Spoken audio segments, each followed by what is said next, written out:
The more you work with Excel, the more likely you are to encounter longer formulas, like the one we're seeing in cell F2 on the debug formula sheet here. Now, you may even have seen longer formulas than this, but here's what happens sometimes. You're not getting the answer you expected. Maybe you are familiar with this data, and yet this formula right here isn't giving you the answers you want. I have a habit of zooming in on cells where I want to make editing changes, and then double-clicking. You certainly can do this in the formula bar if you're comfortable with it, but by double-clicking in a cell, as I'm doing here, particularly if you have zoomed in, this is larger and clearer and easier to see, and the color coding helps as well. Now, here's a technique that's going to be really useful at times. Let's suppose that a portion of this formula, you want to know the answer before actually seeing the entire answer. In other words, what does this evaluate to? So I'm going to be highlighting just these cells here and press F9. And while editing, F9 allows us to explore interim results or a portion of this. Now, maybe as I look at that, I say, well, I don't think that's going to be the problem. Maybe it's the sum of these two that somehow is at issue. I'm going to highlight these two and press F9. Well, maybe that's helpful, maybe not. The point is you can do this in pieces or in chunks. Is it this product here maybe that's part of the problem? I'm going to highlight that and press F9. Now, it's important when you do this, recognize sometimes maybe that light bulb just hasn't gone off. You haven't figured out what's wrong. But if you press enter, it's as if you've altered the formula to look like this. So you don't want to be doing that. And if you do, of course, press Control Z to undo it. So many times what you'll do here is press escape. Now, when you're doing this editing and you do recognize that something is wrong, maybe, for example, it was this product here, or maybe this whole portion of it right here. Be sure that what you highlight by itself could stand alone as a viable formula. Now, if I were to highlight this and press F9, you get a message that's completely misleading and not helpful at all. This really isn't an error. It's just that what I highlighted by itself would not be a coherent formula. So I want to just close this and start over again and maybe highlight this. In other words, that by itself with the equal sign would be a viable formula. So I'll press F9. And if that's helpful, I say, oh yeah, I have to refer to another cell. I'm just going to hit escape here and maybe re-edit again. And maybe that should have been an E17 or an E16 or something like that. In other words, use it as you need it, and you can get those interim results that are going to be helpful to figure out certain kinds of formulas.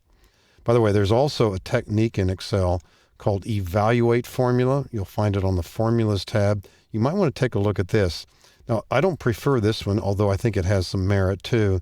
This shows you the formula in a different way and allows you to evaluate it from left to right. So if I press Evaluate now, it'll show me what the E17 is actually equal to. And now it moves over and highlights the E18. I'll press Evaluate. Now, we can certainly do this with the F9 key. But to me, with the F9 key, you've got more flexibility to highlight the portion of this that you want to see rather than doing this in a left to right order. So I'm simply going to close this and ignore it. So I've seen a method of doing this with the F9 key that I think is more valuable.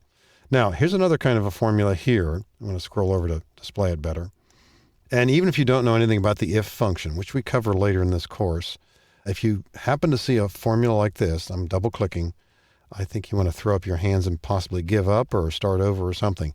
Now, maybe you were the one that wrote this, so maybe you've got some insight into it. It's been a while since you looked at it.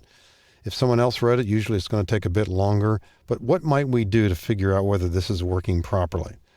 A formatting technique that you might be familiar with if you're putting in titles is that while typing titles, when you press Alt-Enter, you introduce a line break into a cell. Now here we've got a long formula. What if we were to have line breaks here in front of the ifs?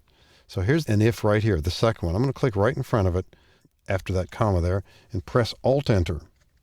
I'm going to do this right before the next if, and before the next one, and before this last one. And maybe even in front of the first one there, right after the equal sign. Alt-Enter. That simply introduces a line break. Now, this does not change the content of the formula at all, but it simply is going to give us the same result. However, it is easier to read. I think you've got a much better chance of figuring out whether this logic is working properly. Should this formula be rewritten? Well, based on the data at hand, perhaps. When that's not the situation here that we're trying to really focus on. It's the idea that by restructuring a formula, by pressing Alt-Enter wherever you wish, you can view this in a more coherent way. And finally, just press Enter. Now, when you click back on the cell, you might be a little surprised to see nothing in the formula bar. If you double-click here, you'll see the whole formula. But something else you can do as well to see this, you can expand the formula bar in a couple different ways. You can simply put the mouse on its lower border and drag downward. You could do it that way. If you press Control-Shift-U, it will also expand the formula bar. It might not expand it to the depth that you wish, so on the right-hand side, you'll see arrows over there. You could explore the function this way. You also see a double set of arrows on the right. You can look at it line by line this way, or drag it downward. So you want to experiment with that a little bit. You don't necessarily need to make this formula bar taller. I think it's better to double-click on the cell, but you certainly have that as an option as well. But it might throw you at first if, after adjusting by using these Alt-Enters as I did here, when you perhaps later you've forgotten about that, you come back and click on this cell, you're a little surprised as you look in the formula bar. That's why, again, I suggest double-clicking in the cell to editing, I think, is the best way, particularly if you have zoomed in. You want this to be big and clear and unambiguous as you view it on the screen when you need to do debugging.